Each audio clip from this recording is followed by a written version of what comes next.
y amén. Puede tomar asiento, hermanos, y le voy a pedir que abra la Biblia, ahí en Marcos 11, ¿verdad? Que vaya al versículo 12 conmigo, por favor. Y si nuestra hermana puede poner Oseas 9:10 en las pantallas. Pero primero, hermanos, vamos para introducirnos a cuando Jesús echa a los mercaderes del templo. Primero, hermanos, es necesario entender la maldición de la higuera, porque la maldición de la higuera está antes y después, hermanos, de cuando Jesús está ahí en el templo. Y es muy importante, hermanos, la razón por la que se menciona ahí, lo vamos a explicar ahorita, y dice Marcos 11:12, ¿lo tiene? Al día siguiente salieron de Betania, iban camino hacia el templo, ¿verdad? Y dice que tuvo hambre, y viendo de lejos había una higuera que tenía hojas. Fue a ver si hallaba, dice, si tal vez hallaba en ella algo, pero cuando llegó a ella no halló nada sino hojas, pues no era tiempo de higos. Entonces Jesús dijo a la higuera: nunca jamás coma nadie fruto de ti. Y lo oyeron los discípulos. Ahora si va al versículo 20, el siguiente día dice que otra vez pasando por la mañana vieron que la higuera se había secado desde las raíces.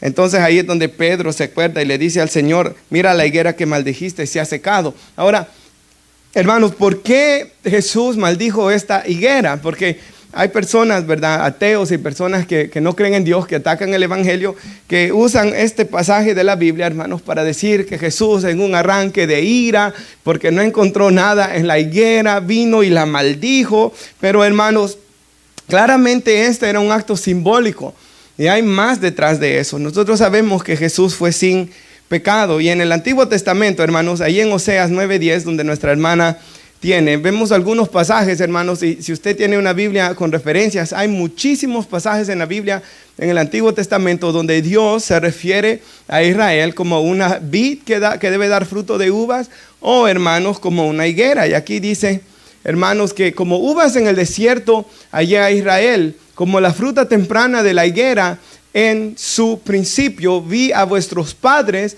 pero ellos acudieron a Baal peor, se apartaron para vergüenza. Entonces ahí, hermanos, se hicieron abominables como aquello que amaron. Y si puede poner nuestra hermana Jeremías 8:12, aquí, hermanos, vemos nuevamente cómo Dios se refiere a Israel como una higuera. En Jeremías 8:12 dice así: no se han avergonzado de haber hecho abominación. Y luego dice: ciertamente no se han avergonzado en lo más mínimo, ni supieron avergonzarse. Caerán, por tanto, entre los que caigan, cuando los castigaré caerán, dice Jehová. Y mire lo que sigue diciendo: los cortaré del todo, dice Jehová, no quedarán uvas en la vid, ni higos en la higuera. Y se caerá la hoja y y lo que les ha dado pasará de ellos. Entonces, vemos, hermanos, como Dios constantemente le decía a Israel de que si ellos seguían en pecado, como esa higuera, hermanos, fue maldecida y quedó seca y quedó sin hojas y obviamente no estaba dando fruto, esto era simbólico, hermanos, a lo que Dios vino a encontrar en Israel. Por ejemplo, Flavio Josefo dice, el historiador, que las higueras daban fruto durante 10 meses del año. Y en el Talmud judío encontré esto, hermanos, que me llamó mucho la atención. Dice así, era un proverbio que tenían en Israel: así como cada vez que uno va a buscar higos, los encuentra. Casi siempre tenían higos, hermanos. Así como uno cuando va a buscar higos los encuentra, cada vez que uno busca sabiduría en la palabra de Dios, la encuentra. Entonces era un refrán que había. Siempre que se acercaban a buscar higos, los habían. Cuando las higueras tenían hojas, era seguro, hermanos, que iban a tener higos. Y por eso es, hermanos, que este es un acto simbólico, porque esta higuera aparentaba, hermanos, que estaba dando frutos. Pero cuando Jesús se acercó no habían frutos, y por eso históricamente la iglesia siempre ha interpretado este pasaje bíblico, hermanos, la iglesia cristiana durante los siglos, como Israel, que Israel aparentaba dar fruto. Pero cuando Dios se acerca a Israel, hermanos, cuando Dios viene a Israel por medio de la persona de su Hijo, la última vez, hermanos, que Dios vino a buscar fruto de arrepentimiento dentro del pueblo de Israel, no lo encontró. Y esto lo vemos, hermanos, dentro de el templo. Porque, hermanos, el templo era el lugar donde se adoraba a Dios. Era el lugar donde se ofrecían sacrificios. Era el lugar donde las personas venían a alabar a Dios. Y como vamos a ver en estos pasajes que acabamos de leer, hermanos, todo lo que ellos estaban haciendo en el templo era malvado, era perverso. Habían hecho de la casa del Señor una cueva de ladrones. Los sacrificios, la adoración, todo lo que se estaba llevando a cabo ahí era falso. Y el problema viene desde los fariseos, ¿verdad? Desde los fariseos, porque ya lo estudiamos estos meses atrás, pero en Marcos 7, versículo 6, Jesús dijo: bien profetizó de vosotros Isaías, como está escrito: este pueblo de labios me honra, mas su corazón está lejos de mí, pues en vano me honran, enseñando como doctrinas mandamientos de hombre. Entonces Jesús dijo de la enseñanza y del estilo de vida de los fariseos, que era un pueblo que de labios lo honraba, pero su corazón estaba lejos de él, y que enseñaban como doctrinas, como mandamientos de Dios, enseñaban mandamientos de los hombres. Entonces ellos habían, hermanos, puesto la palabra de los hombres, ¿verdad?, por encima de la palabra de Dios. Y eso es lo que está pasando aquí en el templo, hermanos. La adoración a Dios se ha hecho una farsa. Y por eso es que Jesús los llama hipócritas. Eran como esa higuera que aparentaba tener fruto y no lo era. Y un pasaje más para introducirme hoy, Isaías 1, versículo 11, si lo puede poner en nuestras pantallas la hermana Jocelyn, porque esto es sinceramente, hermanos, increíble, porque esto venía a mi mente hoy, hermanos, cuando pensaba en predicar este pasaje bíblico. Yo le dije a la hermana que pusiera esta escritura también, porque miren lo que Dios dice de Israel, hermanos, en el tiempo del profeta Isaías, 722 años, hermanos, antes que Jesús viniera a la tierra. ¿Para qué me sirve, dice Jehová, la multitud de vuestros sacrificios? Recuerda que ellos llevaban sacrificios de animales, ¿verdad? Hastiado estoy, dice Dios. ¿Y quién nos había pedido? Él. Él había pedido que se llevaran sacrificios ahí. Pero hastiado estoy, dice Dios, de los holocaustos de carneros y de cebo de animales gordos. Y sigue diciendo: no quiero sangre de bueyes, ni de ovejas, ni de machos cabríos. Y usted sabe que se llevaba un sacrificio, hermanos, donde la grosura se quemaba a Dios. Los que llevaban el sacrificio comían una parte de él, y los sacerdotes comían también, porque de eso ellos se mantenían en gran parte. Y esos sacrificios, hermanos, le enseñaban al culpable que el inocente tenía que pagar por ellos, y apuntaban a Jesús, ¿verdad? Y por eso Dios dijo que trajeran los mejores animales, porque, hermanos, tenían que dar lo mejor, porque esos sacrificios apuntaban a cómo Dios iba a dar lo mejor en la cruz del Calvario. Pero vemos que en Malaquías dice que ellos traían los peores animales, los mancos, lo peor de lo peor le traían a Dios, ¿verdad? Y aquí dice Dios que a él no le gustaba ya los sacrificios que llevaban. ¿Quién demanda de vuestras manos esto, verdad? Y sigue diciendo: cuando venís a presentaros delante de mí para hollar mis atrios. Ellos estaban faltándole el respeto a la casa de Dios, y es lo mismo que está pasando aquí en los días de Jesús, ¿verdad? No me traigáis más vana ofrenda, dice. El incienso me es abominación, algo que tenía que ser un olor fragante a Dios, que apuntaba a las oraciones del pueblo de Dios. Ya no lo podía soportar, me es abominación. Luna nueva, las fiestas de Israel, los días de reposo, cuando convocaban asambleas, no los puedo sufrir. O sea, se reunían para agradar a Dios, para obedecer a Dios, para adorar a Dios. Y en vez de ser una adoración, hermanos, para él era una abominación, algo que él no lo podía ni soportar ya. Son iniquidad, dice, vuestras fiestas solemnes. Y vuestras lunas nuevas y vuestras fiestas solemnes las tiene aborrecidas mi alma. Yo no sé si usted está en un lugar donde uno se siente incómodo, que uno no quiere estar ahí, hermanos. La adoración que esta gente le estaba dando a Dios ya era algo horrible para él. ¿Sabe? Yo escuché una vez al pastor Juan Manuel Vaz que dijo de que hay personas que el día que más mentiras dicen es el día domingo. Y la hora que más mentiras dicen es la hora de las alabanzas. Porque le dicen: Señor, yo te amo. Cuán grande eres tú, te adoro, que mi vida esté consagrada a ti, Señor, que mis pies solo vayan hacia lo santo, como dice ese himno. Y están diciendo un montón de cosas porque aparecen en las pantallas de la iglesia o lo están leyendo, pero toda la semana han caminado completamente lo opuesto a todo lo que están diciendo. Y están mintiendo durante toda la alabanza, dice él. Eso estaba pasando aquí. Me son gravosas, dice, cansado estoy de soportarlas, lo que ellos estaban haciendo. Cuando extendís vuestras manos, yo esconderé de vosotros mis ojos, dice Dios. Asimismo, cuando multipliquen la oración, que debería de ser algo bueno, porque escrito está: la casa de Dios era casa de oración. Pero él no iba a oír la oración. ¿Qué más dice? ¿Por qué? ¿Por qué es que Dios no quería la alabanza, los sacrificios, la oración, todas estas cosas no quería de ellos? Porque llenas están de sangre vuestras manos, dice Dios. Lavaos y limpiaos, quitad la iniquidad de vuestras obras delante de mis ojos, porque Dios miraba lo que estaban haciendo. Dejen de hacer lo malo, dice Dios. ¿Qué le dijo Samuel a Saúl, hermanos? Dios se agrada más de la obediencia que de sacrificios. De nada nos serviría, hermanos, venir a adorar hoy a Dios si toda la semana hemos vivido lejos de Él, sin pensar en Él, deshonrándolo a Él, y luego venir aquí a cantar, ¿verdad? Aprender a hacer el bien, dice Dios, buscar el juicio, restituir al agraviado, hacer justicia al huérfano, amparar a la viuda, que ellos estaban, imagínense en los días de Jesús, dice que los fariseos devoraban las casas de las viudas, ellos estaban listos para caer encima de las viudas, para quitarle todo lo que ellas tenían. Venid luego, dice Jehová, y estemos a cuenta. Si vuestros pecados fueren, ahí vemos la gracia de Dios, hermanos. Esta gente era tan malvada, pero Dios les dice, si sus pecados fueran como la grana, como la nieve, serán emblanquecidos. Si fueren rojos como el carmesí, vendrán a ser blancos como la lana. A pesar de todo el pecado, Dios estaba ofreciendo misericordia. Y esta gente que estaba haciendo todo este pecado, hermanos, Dios les ofrecería el evangelio de salvación y de perdón. Aún los que dijeron que crucificaran a Jesús, en Hechos 2 vemos que esos mismos que dijeron que crucificaran a Jesús se arrepienten y son perdonados, hermanos.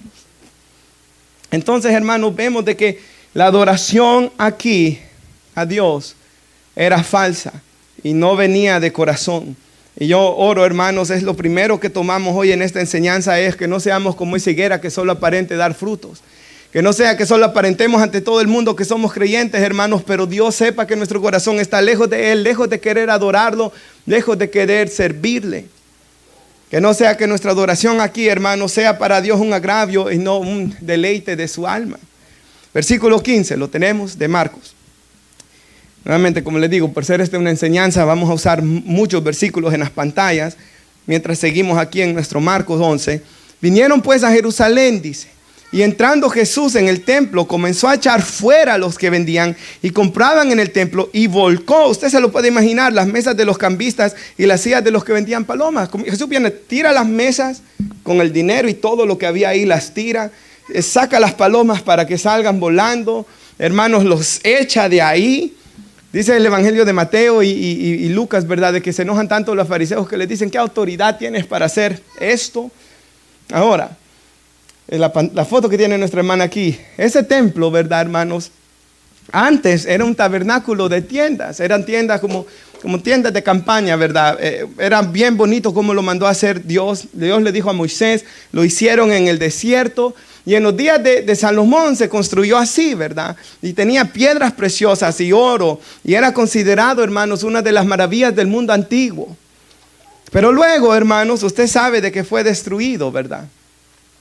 Por los babilonios. Porque los hijos de Israel habían metido mucha idolatría, imágenes dentro del templo, hermanos. El templo lo habían pervertido y por eso se destruyó la primera vez. Y aquí, hermanos, en los días de Jesús se iba a volver a destruir el templo, ¿verdad? Se volvió a destruir, pero no tenían metidos ídolos de estatuas de Baal o de otros demonios. Esta vez tenían el ídolo del dinero ahí, ¿verdad? Era el dinero lo que había hecho que se había corrompido toda la adoración del templo. Y en un lugar donde se tenían que traer sacrificios, hermanos, que apuntaban a Cristo. Donde tenía que ver alabanzas, porque habían levitas que ese era su ministerio de alabanzas, donde tenía que ver incienso a Dios, donde Dios iba a morar con el hombre, donde estaba el lugar santísimo, donde estaba el arca del pacto, donde una vez al año entraba el sumo sacerdote para derramar sangre sobre el propiciatorio, para reconciliar a la nación con Dios. Ese lugar que tenía que ser santo, hermanos, se había pervertido. Y si va en sus Biblias, nuestra hermana lo va a poner en las pantallas también, Hebreos 9, pero si va en sus Biblias, yo quisiera que también, si usted puede, vaya en sus Biblias, Hebreos 9:23. Y vamos a leer varios pasajes de Hebreos, hermanos, que nos enseñan por qué ese templo solo apuntaba a Jesús, hermanos. Hebreos 9:23, lo tenemos, está en las pantallas también, ¿verdad?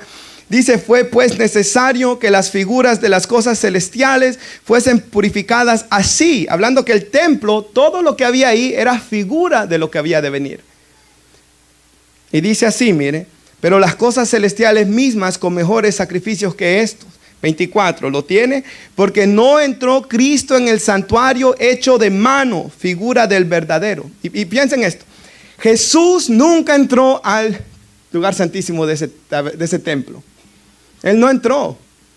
Él no entró ahí con su sangre para ponerla en el propiciatorio. ¿Por qué? Porque eso era solo una sombra, un símbolo del cielo mismo. Así que el lugar santísimo era símbolo de donde estaba la presencia santa de Dios. Por eso habían querubines en el arca del pacto. Y el arca del pacto simbolizaba el trono de Dios, donde Jesús iba a venir, así como el sumo sacerdote entraba con esa sangre. Jesús iba a llegar al cielo a presentarse él mismo como el sacrificio y sacerdote a la vez. Y con su propia sangre, ¿verdad?, lograr nuestra redención. Y es lo que dice aquí, ¿lo tiene? Figura del verdadero, sino que Jesús, ¿a dónde fue, hermanos? Al cielo mismo para presentarse ahora por nosotros ante Dios. Y no para ofrecerse muchas veces como entra el sumo sacerdote en el lugar santísimo cada año. Una vez al año entraba. No con sangre ajena, sino con su propia sangre, ¿verdad, hermanos? 26. De otra manera, le hubiera sido necesario padecer muchas veces desde el principio del mundo, pero ahora en la consumación de los siglos se presentó que una vez para siempre, por el sacrificio de sí mismo para quitar de en medio el pecado. Y lo que está dándoles a entender el escritor de Hebreos, porque ellos estaban siendo perseguidos para que regresaran. Los judíos habían matado a muchos cristianos. Que regresaran a adorar al templo, que regresaran a ofrecer sacrificios. Y el escritor de Hebreos les dice, no, el sacrificio de Jesús fue completo, una vez para siempre. Ya no hay necesario de ofrecer ningún sacrificio, ¿verdad?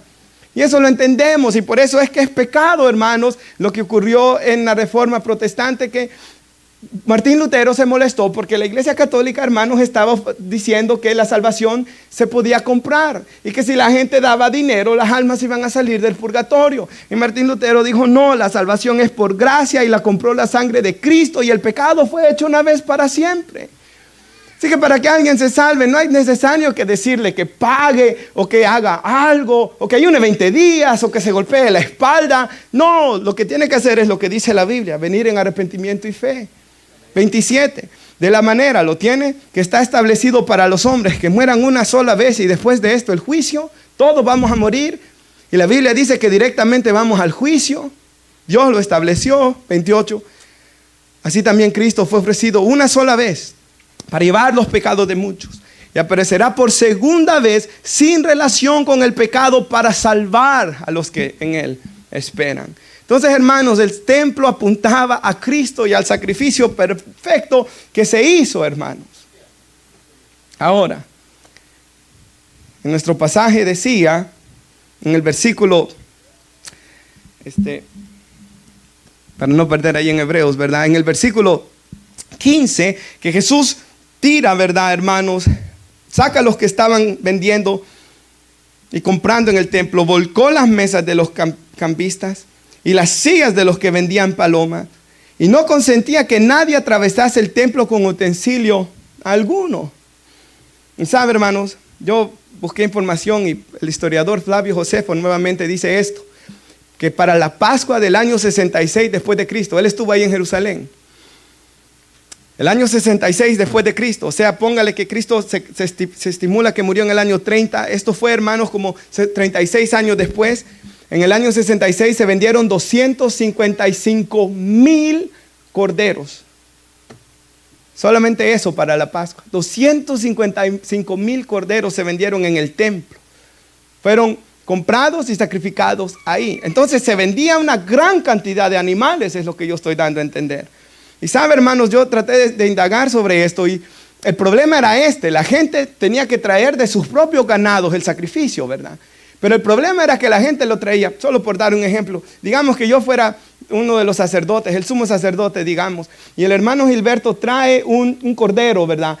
Los sacerdotes ahí del Senedrín hacían una inspección del animal. Y yo le miraba el animal, y aunque el animal que trajo el hermano Gilberto estaba bien, yo le decía, no pasa la inspección. Porque los historiadores como Josefo dice que no hacían que ningún animal casi pasara inspección. Entonces le decías, tienes que comprar de los que hay en el templo.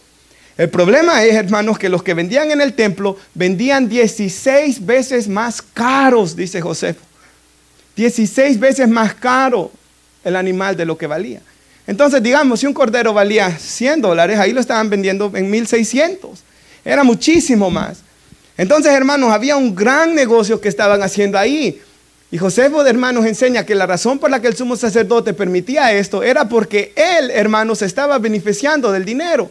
Ganaban los vendedores, ganaba el sumo sacerdote, todos estaban ganando de vender el dinero. Ahora, los cambistas que dice Jesús aquí, que la Biblia, que tira las mesas, eran los que cambiaban el dinero. Porque la gente, hermanos, la Biblia dice que ganaban en dracmas, en denarios, monedas griegas o monedas romanas eran los que ellos ganaban el dinero. Pero como había un impuesto que se pagaba en el templo, ¿verdad? La ley lo decía de Dios. Ese impuesto, hermanos, los fariseos decían y los saduceos, no se puede pagar con dinero romano o griego. Hay que cambiar dinero a dinero de Israel, ¿verdad? Así como cuando uno va a otro país, hermanos, tiene que cambiar el dinero al dinero que usan allá.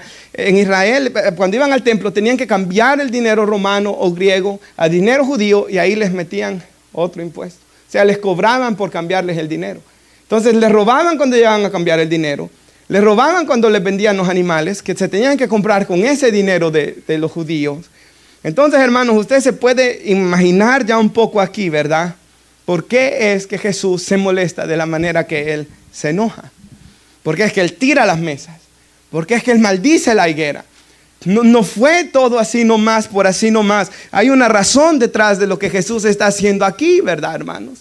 Y así como en el Antiguo Testamento Dios dice que no podía soportar cuando Israel se reunía porque todo era una farsa, cuando se reunían a adorarlo a Él, lo mismo estaba pasando aquí. Y no olvidemos, hermanos, que el dueño del templo es Jesús y el sumo sacerdote era y es Jesús.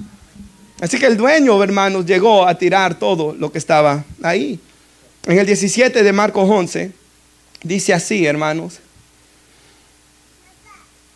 Les enseñaba diciendo, Jesús les enseña por qué había hecho esto. No está escrito, mi casa será llamada casa de oración para todas las naciones, mas vosotros la habéis hecho cueva de ladrones. Y yo quiero poner los dos pasajes que Jesús cita aquí. Primero Isaías 56, 7. Jesús cita Isaías 56, 7 y dice así, los llevaré a mi santo monte, los recrearé en mi casa de oración. Sus holocaustos y sus sacrificios, mire cómo iban a ser aceptos sobre mi altar. Eso es lo que Dios quería de ellos, ¿verdad? Porque mi casa será llamada casa de oración para todos los pueblos. Y usted sabe que el templo era casa de oración, ¿verdad? ¿Qué dijo Salomón cuando le dedicó el templo? Señor, que escucha la oración, que tus oídos y tus ojos estén atentos a la oración que se hace en este lugar. Ni aún si somos dispersos a otros pueblos por causa de nuestro pecado, si los hijos de Israel allá donde estén claman en dirección a este lugar, tú escucharás la oración. Y vemos que Daniel, dice la Biblia, que Daniel oraba ¿cuántas veces, hermanos? 3 veces al día. ¿Y en dirección a dónde? Hacia Jerusalén, porque ahí estaba el templo. El templo era un lugar importante, el templo era llamado casa de oración. Pero hermanos, Jeremías 7:11 dice, que es el otro pasaje que Jesús cita, mi casa debe ser casa de oración. Eso es lo que Jesús quería de ahí. Pero dice ahí, es cueva de ladrones delante de vuestros ojos, esta casa sobre la cual es invocado mi nombre. He aquí que también yo lo veo, dice Jehová. Dios miraba lo que estaban haciendo, ¿verdad? Entonces Dios dice ahí, ¿verdad? ¿Es acaso cueva de ladrones mi casa? Vosotros la han hecho, dice Jesús aquí. Ellos, ¿verdad? La habían hecho cueva de ladrones. Y usted sabe, hermanos, que por eso el templo fue destruido en el año 70. El general Tito entró, hermanos, en Jerusalén y le habían dicho que no lo destruyera. Si la historia dice que fue un error, un accidente, cómo lo terminó él metiendo el error y destruyó todo eso. Pero, hermanos, no fue un accidente porque ya Dios lo había predeterminado que así sucediera. Y, hermanos, lo increíble de eso es que estaba escuchando yo en estos días de que justamente, hermanos, obviamente esto yo ya lo sabía, que Mahoma ahí se cree que murió, en ese mismo monte, el monte Sión, monte Moriah, donde Abraham iba a ofrecer a Isaac, el templo, ahí donde estaba el templo, ahí se cree que él murió. Porque Mohammed, ¿verdad? O Mahoma llegó a asesinar mucha gente ahí. Y luego hizo de que una de las mujeres que habían asesinado a su familia le diera a él comida. Y la mujer le metió veneno en la comida. Y cuando él se comió la comida, ahí murió. Y por eso los musulmanes levantaron ahí una gran mezquita, ¿verdad? La mezquita de Omar. Y yo creo que eso, hermanos, fue la voluntad de Dios. ¿Por qué Dios levantó esa mezquita ahí? Para que los judíos, como hasta el día de hoy, no puedan levantar el templo, hermanos. Porque de esa manera Dios les dice a ellos que Él rechaza la adoración en ese templo, hermanos, porque rechazaron a su Hijo, nuestro glorioso Señor y Salvador Jesús. Y como vamos a ver en este momento ahorita, hermanos, el lugar donde se adora a Dios ya no es en ese templo, sino es en Cristo. Y si va ahí en Hebreos nuevamente, capítulo 10, versículo 19 al 22, y nuestra hermana lo tiene en las pantallas. Vamos a ver, hermanos, por qué ese templo ya no es el lugar. Por ejemplo, esta iglesia no está construida mirando hacia Jerusalén, ¿verdad? Este edificio. Nosotros no oramos mirando hacia Jerusalén. Nosotros oramos mirando hacia el trono celestial donde está Cristo a la diestra del Padre. Ahí está nuestro sumo sacerdote. Entonces dice aquí, hermanos, tenemos libertad para entrar en el lugar santísimo. ¿Sabe? No podemos hacerle justicia para predicarlo como lo que ahí de verdad está diciendo. Hermanos, tenemos libertad para entrar en el lugar santísimo por la sangre de Jesucristo. Eso debería de hacer que usted quiera orar todos los días. Eso debería de hacer que cuando usted escucha que se convoca que hay uno aquí, debería de estar doblado sus rodillas. Eso quiere decir que cuando va a tomar la Santa Cena, sabe que usted lo va a tomar delante de Dios, hermanos, porque la sangre que Jesús derramó nos da entrada para tener comunión con Él. Tenemos entrada para el lugar santísimo. Pastor Miguel Núñez dice que hay cristianos que a veces cuando oran en la carne porque su espíritu se queda sin tener comunión con Dios. Y qué feo es eso. Porque a mí me ha pasado. Yo no quiero orar en la carne, yo quiero orar en el espíritu. Yo no quiero orar en la carne, hermanos. Yo quiero orar delante del trono celestial. Yo quiero orar teniendo comunión con Dios. Y yo sé cuando estoy teniendo comunión con Dios. Y yo sé cuando yo estoy en la carne también. Pero en Cristo podemos llegar al lugar santísimo. Por la sangre que Él derramó. Versículo 20. Por el camino nuevo y vivo que nos abrió a través del velo. Esto es su carne. Y usted sabe que había un velo, una cortina como esa, que dividía el lugar santísimo del santo. Y la gente no podía entrar allá, ¿verdad? Una vez al año nomás entraban detrás de la cortina en el día de expiación. Pero cuando Jesús muere, hermanos, dice la Biblia que esa cortina es rota, ¿verdad? Dando a entender, hermanos, que hoy todos tenemos entrada al lugar santísimo, todos los que estamos en Cristo, por la sangre de Jesús. Ese velo era solo simbólico del cuerpo de Cristo, partido por nosotros, molido por nuestros pecados, para poder nosotros acercarnos a Dios. Dice el 21, teniendo un gran sacerdote sobre la casa de Dios, acerquémonos a Dios, hermanos, con corazón sincero, no como lo estaba haciendo Israel aquí. Es que, hermanos, en Dios no importa que usted haya sido el peor de los pecadores, el más sucio, ni que lo haya hecho ayer tan siquiera, si de verdad se arrepiente y viene a Jesús, si de verdad quiere cambiar, si de verdad usted dice, ya no quiero vivir haciendo esto, Él perdona. Ninguno que venga a mí yo le voy a echar fuera. Isaías 1, habían derramado sangre ellos, ¿verdad? Y aunque vuestros pecados fuesen rojos como el carmesí, vendrán a ser blancos como la nieve, les dice Dios. Hablando del perdón que Él da. Acerquémonos con un corazón sincero a Dios siempre, hermanos. Él no rechaza el corazón contrito y humillado. En plena certidumbre de fe, completa fe en Cristo, ¿verdad? Purificados los corazones de mala conciencia. Perdonados verdaderamente. Con mala conciencia uno no se puede acercar a Dios. Tiene que aceptar el perdón que hay en Cristo Jesús. Lavados los cuerpos con agua pura. Acerquémonos a Dios, hermanos.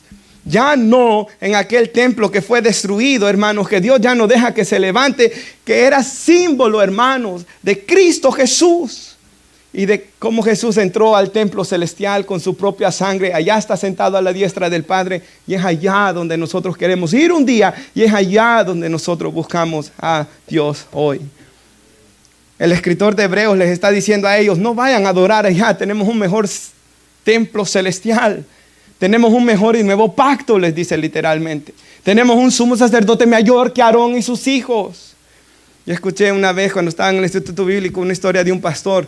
Y yo me acordaba del hermano Henry hoy, porque el hermano Henry me ha dicho como en 2 veces que la vacación de sus sueños es ir a Jerusalén, me dice él.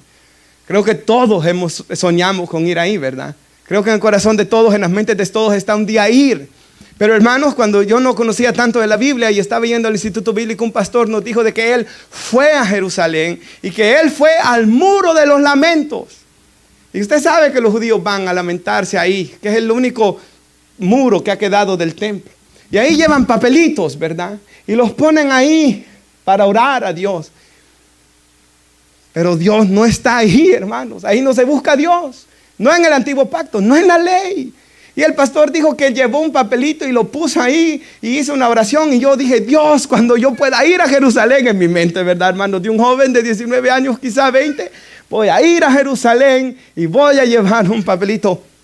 Hermanos, la Biblia aquí me está diciendo que Dios tiene algo mucho mejor.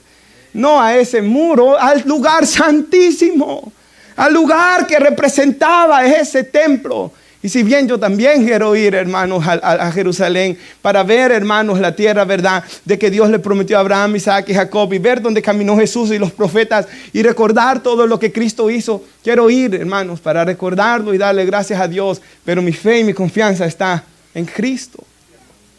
Y para que eso quede bien claro, por si todavía alguien tiene dudas, mire Hebreos 13. Hebreos 13, versículo 10. Hebreos 13, 10, hermanos, nos lo deja claro. Dios no lo va a escuchar más, hermanos, porque usted vaya a poner un papelito al muro de los lamentos, ni porque usted ore camino a Jerusalén. Nunca la Biblia nos dice eso. La Biblia nos dice orar en el nombre de Jesús, al Padre, hacia el cielo. Y mire aquí Hebreos 13, versículo 10. Lo tenemos, hermanos. Dice así: tenemos un altar, hermanos, del cual no tienen derecho de comer los que sirven en el tabernáculo. Los levitas no tienen derecho de este lugar, solo el que está en Cristo. Si hay levitas que se convierten a Cristo, entonces sí, ¿verdad? Dice el 11: porque los cuerpos de aquellos animales cuya sangre a causa del pecado es introducida en el santuario por el sumo sacerdote son quemados, ¿dónde, hermanos? Después, fuera del campamento. Por lo cual, ¿quién? Jesús, para santificar al pueblo mediante su propia sangre. ¿Dónde murió Jesús, hermanos? Él padeció fuera de la puerta. Allá, hermanos, por eso es que fuera del campamento se sacaba al chivo expiatorio, ¿verdad? Fuera del campamento se sacaba a los inmundos. Fuera del campamento se sacaba a los leprosos. Fuera del campamento se crucificaban y se apedreaban a los malhechores. Y allá murió Jesús, fuera del campamento, llevando nuestros pecados. Versículo 13 dice que salgamos pues, ¿dónde, hermanos? Fuera del campamento, llevando su vituperio. No hacia donde está el muro de los lamentos, sino hacia dónde, hermanos, fuera del campamento. ¿A dónde vamos? Hacia Jesús. Porque dice el versículo 14, vamos a leer hasta el 16. Porque no tenemos aquí ciudad permanente, sino que buscamos ¿cuál ciudad? La Jerusalén por venir, ¿verdad? Y esto es bien bonito, hermanos. Aunque quizás usted no conozca esta Jerusalén aquí, hermanos, pero sí conocerá la nueva Jerusalén si usted permanece en Cristo, si su fe verdadera está en Cristo. Dice, así que ofrezcamos siempre a Dios por medio de ¿quién? De Jesús, sacrificio de alabanza, es decir, frutos de labio que confiesan su nombre. 16, y de hacer bien y de la ayuda mutua, y no olvidéis, porque tales sacrificios agradan ¿a quién? A Dios. Entonces, la iglesia ofrece sacrificios, no de sangre, no de animales, sino que fruto de alabanza que confiesa su nombre. Y nuestro servicio es un sacrificio, una alabanza a Dios. Nos está diciendo que los ofrezcamos. Dios quiere. Yo oro, hermanos, de que cuando Jesús ve que nos reunimos, cuando usted venga a este lugar, Dios se agrade, hermanos, de lo que hacemos en este lugar. Jesús dijo, ¿verdad? ¿Se acuerda que en Juan 2 hay un episodio? Porque Jesús 2 veces purifica el templo. Juan nos dice que cuando comienza el ministerio también echó a estos. Y dice Juan que hasta un látigo se hizo para darles, hermanos. Se hace un látigo, ¿verdad? Los saca. Yo no sé si les pega a ellos o solo los asusta pegándole a las mesas, hermanos, pero los saca. Y ahí hay una discusión de que ellos... Es más, cuando Jesús es juzgado, le vuelven a encarar a Jesús, que Jesús dijo, destruid este templo y en 3 días lo reedificaré. Y le dijeron, en 46 años se hizo este templo. ¿Cómo lo vas a levantar en 3 días? Es más, 46 años, hermanos, ya llevaban construyéndolo. Y Josefo dijo de que hasta el año 64 lo terminaron. Solo 6 años lo tuvieron hecho y se lo destruyeron los romanos, hermanos. Y ellos estaban tan preocupados porque ese templo se viera tan bonito, con oro, con cosas lindas. ¿Y usted cree que a Dios le agradaba eso, hermanos? Cuando sus corazones estaban malos y todo lo que estaban haciendo ahí era malo. Jesús dijo, destruid este templo, en 3 días lo levantaré. Y dice Juan que hablaba del templo de su cuerpo. Por eso es que el apóstol Juan dice, cuando nos da la introducción de quién es Jesús, Dios hizo su morada, dice, su tabernáculo literalmente en griego, con nosotros. El tabernáculo, el templo apuntaba a Jesús, quien era a venir, hermanos, en quien habitaba toda la plenitud de la deidad, dice Colosenses. Y Jesús muere y resucita, y ahora el templo de Cristo, ¿quién es, hermanos? La iglesia, templo y morada del Espíritu Santo. Ahora, hermanos, dice, ¿se acuerda? El viernes lo estudiamos. Dice que hay un fundamento, hermanos, que es Cristo, ¿verdad? El fundamento puesto por los apóstoles y profetas, Jesucristo mismo. Y dice que se está levantando un templo santo para Dios. Y Pedro dice que somos piedras vivas, hermanos. Así que el verdadero templo de Dios no es Jerusalén, ni tampoco es los lugares donde nos reunimos. Porque, hermanos, este lugar donde estamos aquí no es la iglesia, aunque decimos vamos a la iglesia, pero no es la iglesia, ni tampoco es el templo. Porque este no es el templo de Dios. Donde es el templo de Dios es las personas. Individualmente somos templo y morada del Espíritu Santo, nos dice 1 Corintios 6, lo vamos a leer más adelante. Pero como iglesia, todos juntos somos el templo de Dios. Y yo creo y estoy seguro, hermanos, de que Dios se agradaría más de nosotros si nos interesamos más en que nuestros corazones sean preciosos y no en que el lugar donde adoremos sea precioso. Y hay lugares, hermanos, yo estoy seguro que hay iglesias en lugares pobres donde se reúnen, usted lo ha visto, hermanos, con puro, ¿verdad? De adobe, hermanos, casas bien pobres donde hasta entra el agua, hermanos. Pero, hermanos, le aseguro que el Señor se alegra más de eso si ahí hay corazones sinceros y no que haya una gran catedral, ¿verdad, hermanos? Aquí en Estados Unidos había un lugar que se llamaba la Catedral de Cristal, donde tenían a uno de los peores falsos profetas predicando ahí, hermanos. Y al final yo no sé qué pasó con ese lugar, porque ni él está ahí. Catedral de Cristal, lugar precioso. ¿Usted cree que Dios se alegraba cuando había uno de los peores? Hombre que solo del dinero habla, falsos profetas ahí. No. Dios se interesa más, hermanos, que nuestros corazones estén bien, que el templo de nuestro corazón esté bien. Dios quiere, hermanos, que no seamos una higuera solo llena de hojas, ¿verdad, hermanos? Sino que el Señor encuentre fruto dentro de nosotros. En Juan 15, hermanos, el Señor Jesús dijo que el que no da fruto va a ser cortado y echado en el fuego. Esto de dar fruto, hermanos, es algo muy, muy serio. Porque Jesús dice que el que no da fruto irá a la eternidad a ser destruido. Y Jesús, hermanos, mantuvo su palabra con los judíos. Y ellos fueron juzgados por su pecado. Y el templo hasta el día de hoy no se ha podido levantar. Y los judíos siguen sufriendo hasta el día de hoy por su rebelión. Como de igual todos los hombres de todos los lugares siguen sufriendo por causa de su rebelión. Por tanto, la Biblia nos llama a venir a Cristo. Y ya para ir casi concluyendo, quiero leer algo, hermanos. Esta es una carta que escribió Martín Lutero al Papa León X. Por favor, escúcheme lo que voy a decir en este momento. Y por favor, escuche todo lo que voy a decir en este momento. Usted sabe, hermanos, que Martín Lutero el 31 de octubre de 1517, él fue, hermanos, y puso 95 tesis, ¿verdad? Cosas, hermanos, que él miraba que estaban mal dentro del catolicismo romano, hermanos, como era la adoración a imágenes, la veneración a los santos, hermanos, la intercesión de María, porque la Escritura decía, hermanos, que solamente Jesús es el que intercede, Él es el mediador. Imagínense lo que acabamos de leer. Nosotros en Jesús tenemos entrada directa a Dios, no necesitamos ningún intermediario, ¿verdad? No necesitamos ir a confesar nuestros pecados a hombres. Y Él, hermanos, por medio del estudio de la Biblia, que la tenían en latín para que la gente no la entendiera, y Él por ser sacerdote lo entendió, protestó, hermanos.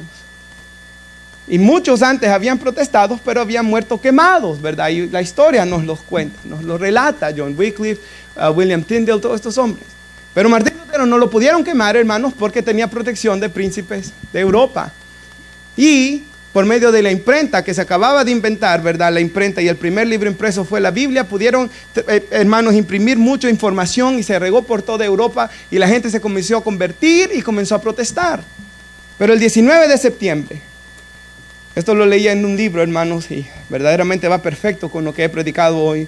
El 19 de septiembre de 1520, le escribió Martín Lutero una carta abierta, o sea, la publicó para que la leyeran las demás gentes, al Papa León X, y le dice esto: la iglesia de Roma, antes santa, se ha convertido en la peor cueva de ladrones, le dice él. En el lugar de peor prostitución religiosa. Es un reino de pecado, le dice él, porque había mucha inmoralidad, y de muerte, y del infierno. Y dice él, es tan mala que si el anticristo viniera, dice él, no podría añadir a su iniquidad. O sea, él dice que es tan mala que si el anticristo mismo viniera, no podría añadir a su iniquidad. Y cuando yo leía eso, yo me ponía a pensar, ¿qué tal si Martín Lutero viera muchas iglesias evangélicas hoy? ¿No acaso él diría, hermanos, de que en iglesias donde se ha robado mucho dinero, ahí también ha sido una cueva de ladrones? En lugares, hermanos, donde se ha adulterado terriblemente y fornicado, hermanos, y se ha encubierto. Hombres, hermanos, de que aunque saben que sus pastores están haciendo pecados y fornicando y adulterando, y se les ha encubierto. No diría, hermanos, él si escribiera una carta, muchas cosas de iglesias evangélicas. ¿Qué dirá el Señor Jesús, hermanos? Porque Jesús le escribió 7 cartas a 7 iglesias en Apocalipsis. 5 estaban muy mal. Algunas tenían terrible inmoralidad dentro. ¿Qué diría el Señor, hermanos, si Él viniera y nos escribiera una carta a nosotros? Hermanos, la Biblia dice en 1 Corintios 10:12, mire que el que esté firme, que no caiga. Hebreos 12 dice, seguid la paz y la santidad, sin la cual nadie verá al Señor. Hermanos, si el Señor escribiera una carta a nosotros, yo oro que Él no diga, tienen ahí a los que están fornicando y adulterando. No, ¿verdad, hermano? Que el Señor no escriba, el pastor tiene 3 mujeres, o es deseoso de ganancias deshonestas, o está haciéndolo el mal. Hermanos, que cuando venimos a cantar a este lugar, el Señor se alegre su corazón, hermano, y Él esté alegre. Que cuando cantemos sea de verdad, palabras de verdad que quieres escuchar. Hasta hay una canción, ¿verdad, hermanos? Y no que todo lo que estamos diciendo sea una mentira. Una vez alguien dijo, yo lo recuerdo, alguien dijo que no teníamos que cantar la canción en totalidad a ti. Que no la cantáramos porque era mentira. Pero hermanos, Jesús dijo, el que quiere venir a mí, niéguese a sí mismo, tome su cruz y sígame. Ese es el evangelio. Él no quiere la mitad ni sobras, Él quiere todo. En totalidad a ti deberíamos de estar rendidos. Así el problema no está en la canción, el problema está en los que cantan la canción, que no quieren rendir áreas de su vida. ¿Y qué es lo que Dios quiere que nos rindamos? La mentira, la maldad, los vicios, los pecados, el hacerle cosas a nuestro prójimo que no queremos que nos hagan. Esa es la regla de oro, hermanos. ¿Tan duro es lo que pide el Señor? No. Pero Israel, hermanos, siguió mal. Cuando Elías se cree que es el único, ¿qué le dijo Dios, hermanos? En Primera de Reyes 19, Dios le dice, yo tengo 7,000 que no han doblado sus rodillas ante Baal, ni le han besado con su boca. Yo oro, hermanos, que el Señor nos tenga a nosotros dentro del gran remanente que Él tiene en todo el mundo. Gente de todo pueblo, tribu, linaje y nación. Y que estemos ahí. Estemos ahí, hermanos. Que ninguno de nosotros se vaya a la condenación eterna el día de mañana, hermanos. Oremos que nosotros estemos dentro de ese remanente que ama a Cristo. Sabe, ahorita acaba de ser el funeral del hermano John MacArthur, ¿verdad? Y yo no he escuchado las predicaciones, pero solo escuché lo que ahí habló John Piper, porque le dieron un tiempo, y escuché sobre todo lo que dijeron los 2 hijos de John MacArthur. Habló el mayor y después habló el menor, y el mayor habló de tal manera que yo dije, el segundo no creo que pueda hablar como él, y los 2 hablaron, hermanos, de una manera extraordinaria. Y lo que me gustó, hermanos, lo que me ha gustado, ¿sabe? Respeto más a John MacArthur hoy muerto que cuando él estaba vivo. ¿Por qué? Porque hoy de muerto, hermanos, he escuchado lo que hablan los hijos y la esposa. Y los diáconos que trabajaban con él. Y toda la gente, hermanos, ha hablado tan bien de él. Y los hijos, hermanos, con su voz quebrantada, diciendo cuánto amaron a su padre por el ejemplo que él les dio. Entonces, hermanos, imagínense, ellos lo conocían, él estaba con ellos en la casa, pero lo que me gustó de John MacArthur es que su cristianismo era el mismo dentro con su esposa y sus hijos que en la iglesia. Y eso es, hermanos, lo que Dios nos llama a nosotros. Ahora, a veces se puede mantener engañada a la esposa y a los hijos y andar haciendo cosas oscuras detrás de ellos, ¿verdad? Porque ha ocurrido, hermanos, de hombres que después se dan cuenta, las esposas y los hijos, de que tenían una doble vida. Pero, hermanos, delante de Dios, delante de los que nos conocen, que procuremos, hermanos, serle agradable a Dios. Y concluyo con el pasaje de la Biblia de 1 Corintios 6, 18 al 20. 1 Corintios 6, 18 al 20. Donde Dios nos exhorta, hermanos, a servirle, a vivir para Él. Y dice así: huid de la fornicación. Y no sabe, en el capítulo 10 les dice: huyan de la idolatría. En otras palabras, huyan del pecado. ¿Por qué? Porque nuestra naturaleza es pecaminosa, hermanos. Yo, como lo he dicho tantas veces, hermanos, la Biblia no nos dice que huyamos del diablo. Resistid al diablo y el diablo huirá de vosotros. Primera de Pedro 5, Santiago 4. El diablo va a huir de vosotros. Resístanlo, firmes en el Señor, en la palabra. Él va a huir.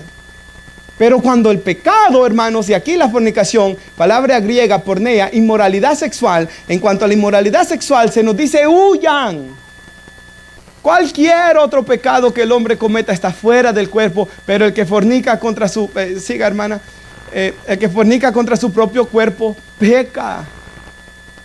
¿Y cuál es la razón que Pablo les da por la que ellos deben de huir del pecado, de la fornicación o de la idolatría o de lo que sea, hermanos? ¿O ignoráis que vuestro cuerpo es ¿qué? Templo del Espíritu Santo, el cual está en vosotros, el cual tenéis de Dios, no sois vuestros? Hermanos, si usted está en Cristo, usted ya no se pertenece a sí mismo. Antes le pertenecía al diablo, hoy le pertenece a Cristo. Va a tener un amo sea como sea, o le pertenece al diablo o le pertenece a Cristo. No hay intermediarios en esto. Y aquí dice: ya no le pertenece, no sois vuestros, no sois del diablo, ya no. Habéis sido comprados por precio, la sangre que Jesús derramó en la cruz del Calvario. Glorificad pues a Dios en nuestro cuerpo y en nuestro espíritu, los cuales son ¿de quién? De Dios. Tenemos el Espíritu de Dios. ¿Cómo no desear ser llenos del Espíritu Santo, hermanos? ¿Cómo no desear, hermanos? Voy a dar un anuncio hoy, hermanos. Vamos a hacer un ayuno otra vez como el año pasado, los caballeros y las damas. Yo oro que cuando usted ore, o escuche que vamos a ayunar 2 días, usted diga: yo voy a estar ahí. Yo voy a pedir permiso desde ya. Yo quiero estar ahí porque yo necesito estar lleno del Espíritu Santo. ¿Por qué? Porque separado de Él nada puedo hacer.